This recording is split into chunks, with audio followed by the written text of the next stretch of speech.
dugal loxoom. donc loolu laa ci bëggoon apporter comme très bien Khalil Moussa yaakaar nga mu nekk justice pour tous enquête yi ñu ubbi ci événement yi amoon diggante 2021 ak 2024 su Macky Sall. waaw d'accord avant may ñëw ci question boobu bàyyi ma tontu tuuti Khalil Blondin ci par rapport li mu avancé man gaw ma ne il maîtrise bien ce qu'il avance. parce que quand vous dites que c'est pas la première fois en Afrique ñuy am lu mel ne terre. c'est faux. au fait terre bi président Macky Sall indi Sénégal c'est le premier terre en Afrique en termes de modernité loolu il faut vérifier ça à écartement standard en termes de modernité c'est le premier terre en Afrique amul feneen amul Maroc amul Afrique du Sud amul fenn Sénégal gii la am d'ailleurs terre bi ñuy wax nii Abidjan mooy Côte d'Ivoire ils sont en train de commencer à construire à faire leur terre pour vous dire que là xam nga lan moo gënoon a cher ñu bañoon a am terre moo gënoon a cher ci sénégalais yi mais dès lors que am nañ ko moi je pense que cherul parce que li taxoon aussi ñuy wut lu mel noonu lu mel ne terre lu mel ne BRT yokk bus Dakar dem dikk yi c'est pour désengorger un tout petit peu Dakar améliorer la mobilité parce que on nous dit que chaque année plus de 100 milliards dañ koy perte ci embouteillage yi aujourd'hui terre même bu fekkante ne le voyageur ne paye pas le Sénégal ne perd pas parce que 100 milliards yooyu boo ko ci versé déjà dis-toi que ne yaa ngi def ay bénéfices yu bare parce que bu dul woon terre boobu tu payes plus de 100 milliards à cause des embouteillages donc président Macky Sall nee naa leen en termes de bilan mën nañu wax nag xam nga neexal débat yi et cetera mais en termes de liggéey vraiment liggéeykat la bu dee dëgg rek a tax ñuy wax liggéeykat la te gis nañ lu mu fi def te du Dakar rek un peu partout boo demee da nga ko fay fekk li nga wax par rapport à ces dettes là je vous dis que boo nee dette cachée lu ñu caché mooy lu ñu nëbb ils sont en train de changer petit à petit le vocabulaire xam nañ ko parce que aussi dañoo dem ba ci biir xam ne def nañ njaaxum wax nañ njaaxum moo tax ñuy changer le terme caché di ko def erroné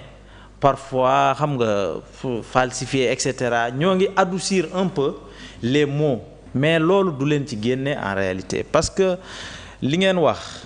di ngeen ko justifier bu baax a baax pas devant nous mais devant FMI mi nga xamante ne c'est un partenaire boo xamante ne bu la jàppalewul tu es mal barré de toute façon tu auras pas le financement de ton développement parce que vous n'avez que 5 ans te 5 ans yooyu 2 ans yi dem na donc li ci des bëriwul te li ma remarqué par rapport justement à cette dette là wala à ces emprunts mooy ne que Fatou booboog léegi gisuñu régime bi fi ne am benn dette bu dépassé seen mandat c'est-à-dire sur maturité sur 15 ans sur 20 ans parce que boo amul lu mel noonu mënoo financer sa économie. Et puis les taux sont élevés la maturité elle est faible loolu mënoo ci am lu financer sa économie mën nga ci am nag loo xamante ne mën na fay ay daa c'est-à-dire ay lakk la mën a fay. c'est-à-dire que des urgences ñëw fay ay salaire delluwaat. surtout sur le marché de l'UEMOA et cetera mënoo fa am lenn loo xamante ne si mën nga ci defaral sénégalais yi ay infrastructure d'envergure li tax ñu ne lii infrastructure la de développement donc loolu vraiment mën nañ ko xoolaat ba pare ñu xam ne aussi réew lañ yor léegi yoruñu aw parti politique parce que j'ai l'habitude de dire que ceux qui sont là aujourd'hui Fatou ils confondent les choses parce que quand vous devenez officiel dafa am loo xam ne waratoo ko wax même bu fekkente ne voilà sa diplomatiquement sax baaxul bu ñu la tàllalee micro tu as tellement de choses à dire sur le pouvoir sur ton plan sur comment tu aperçois le développement que tu veux proposer aux Sénégalais mais boo fa nekkee di attaquer ay FMI doo ci génn gagnant donc il faudrait que véritablement ñu changer de discours complètement parce que aujourd'hui ils sont officiels ils ne sont plus officieux loolu laa gëm maintenant pour revenir aux émeutes là man li ma doon gënal mooy ne que ñu abroger li nga xamante ne mooy la loi d'amnistie parce que Fatou loolu lañ digoon Sénégalais yi loolu lañ digoon ñépp bu ñu ñëwee dañ koy abroger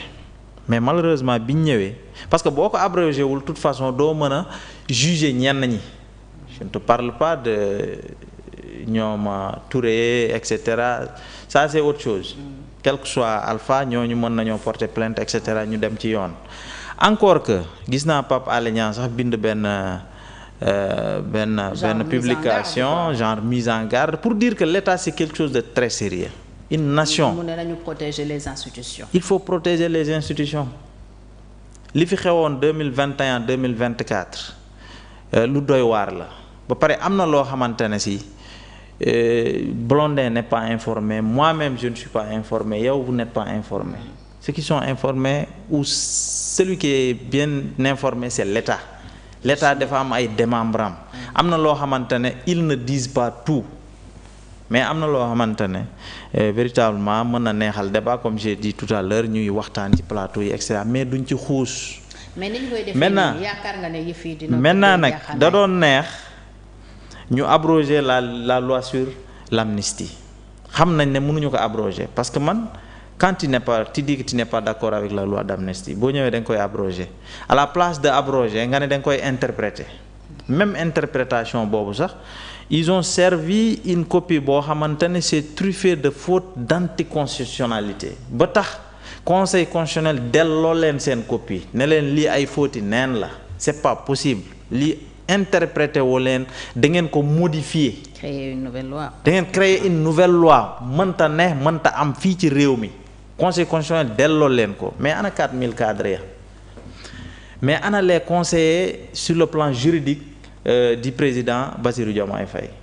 ana ñi fi doon rëy làmmiñ naan wala ay juriste la ñu ay et cetera mais proposition xam nga un état sérieux conseiller au président yi un état sérieux du proposer wala du def un projet de loi jébbal ko conseil constitutionnel ñu koy rejeter des gens sérieux parce que balaa nga koy jébbal il faut que nga càmbaraat ko xoolaat ba véritablement xam ne lii boo ko yóbboo kenn du la reprocher absolument rien du tout loolu mooy un état sérieux mais il y a combien de fois leen conseil constitutionnel delloo seen copie mais cela veut dire que ñi ñi jiite ils ne sont pas bien préparés à nous tenir l'État à nous tenir notre nation donc il faut qu'ils fassent véritablement très attention. Maintenant nag ñooñu ñun ñëpp on demande à ce que justice soit faite ñun ñëpp li ñu gënal mooy justice ñëpp xam véritablement ce qui s'est passé mënuñu nag abroger la loi sur l'amnistie mais li nga xamante ne peut-être justice mën na ko sans abroger la loi d'amnistie bi ñu diggoon nit ñi mais voilà nañ ca dem ñu xam ku tooñ ak ku tooñul mais encore une fois il ne faut pas penser que les gens de Pastef ñoom lañ tooñ déedéet. amu leen ci tiitaange foofu parce que am na ñuy wax ne suñ ko doxalee noonu peut-être am na jàpp geeg topp gi fu mu mën a féetee. xam nga ñun mënuñ ci am tiitaange. parce que yéen a nekkoon au régime. oui mënuñ ci am tiitaange encore une fois. encore que am na ay xale yu ñu boom yoo xamante ne xamuñu luy Pastef faruñu fenn ci benn parti politique. ay victimes collatérales lañ. c'est des effets collatéraux yoo xamante ne xewoon na à l'époque ça c'est un. Deuxièmement man je vois une vidéo défiler sur les réseaux sociaux disant que am na ay bal yu ñu jëlee ci ñenn ñi nga xamante ne loru nañ ci manifestation yi te bal yooyu jógewul ci FDS yi mais fan la jógee loolu yëpp dafa war a leer bu leeree nag du ma Samba kese la leeral du ma Demba aussi la leeral ñëpp la leeral sénégalais yëpp encore une fois bu ñu yaakaar ne yuuxu mënul jubee fuñ ko foogewul. Il faut qu'on fasse très attention parce que réew mi ñun ñoo ko bokk